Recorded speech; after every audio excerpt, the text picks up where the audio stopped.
L'atout essentiel du port de La Rochelle, c'est un port en eau profonde. C'est-à-dire qu'il peut accueillir des navires jusqu'à 14 mètres de tirant d'eau. Or, aujourd'hui, il y a une massification de plus en plus grande du transport maritime, donc des navires de plus en plus imposants qui peuvent venir sur La Rochelle, contrairement au port d'estuaire. Donc le port aussi de La Rochelle a une grande chance, c'est qu'il a très peu besoin de dragage compte tenu de la qualité de ses fonds. La finalité d'un bassin portuaire, c'est de conserver du calme hydrodynamique sur les eaux, c'est-à-dire qu'il n'y ait plus d'agitation. Or, dans une zone de calme, les sédiments, les matières en suspension qui sont naturellement dans les eaux qui viennent de l'extérieur se déposent, elles se sédimentent. Au fil du temps, cette sédimentation élève les fonds des bassins. Selon les ports, c'est plus ou moins fréquent, plus ou moins rapproché. On a une nécessité à draguer. Là, nous sommes à bord de la vedette Bathus, qui est la vedette hydrographique du port. Pendant le lever bathymétrique, la vedette va suivre un profil tous les 10 mètres et va enregistrer 10 mesures de profondeur par seconde.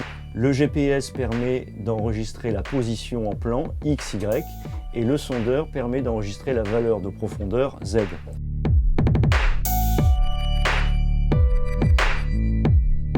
On rentre du bateau avec ce fameux gros fichier XYZ. Le but, c'est d'obtenir donc ce qu'on appelle un modèle numérique de terrain, c'est-à-dire une vue des fonds de la zone qu'on est allé lever.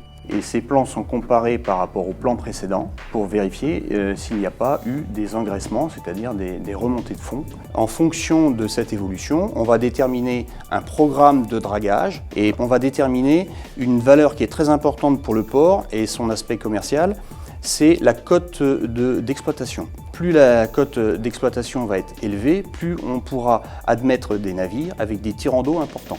Pour permettre à la capitainerie d'établir ces codes d'exploitation, donc il aura fallu avant du dragage pour l'entretien des profondeurs et de l'hydrographie pour la mesure de ces profondeurs.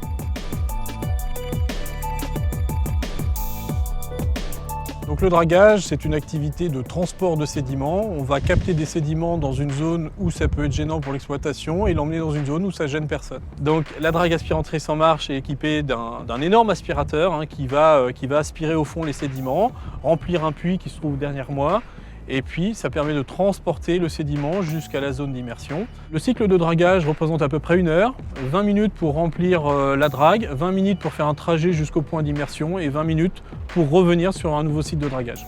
La Cape de Nice est équipée d'une élinde qui lui permet de draguer jusqu'à 14-15 mètres de profondeur. Le port de La Rochelle bénéficie de conditions particulières qui font qu'aujourd'hui on ne transporte que 3 à 4% de sédiments par rapport aux autres ports de la façade atlantique.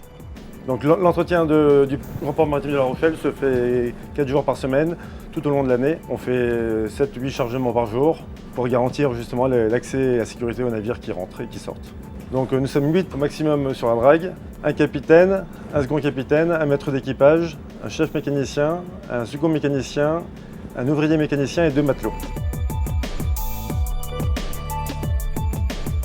Le dragage et l'immersion des sédiments portuaires sont encadrés par un arrêté préfectoral et plus globalement par le Code de l'environnement.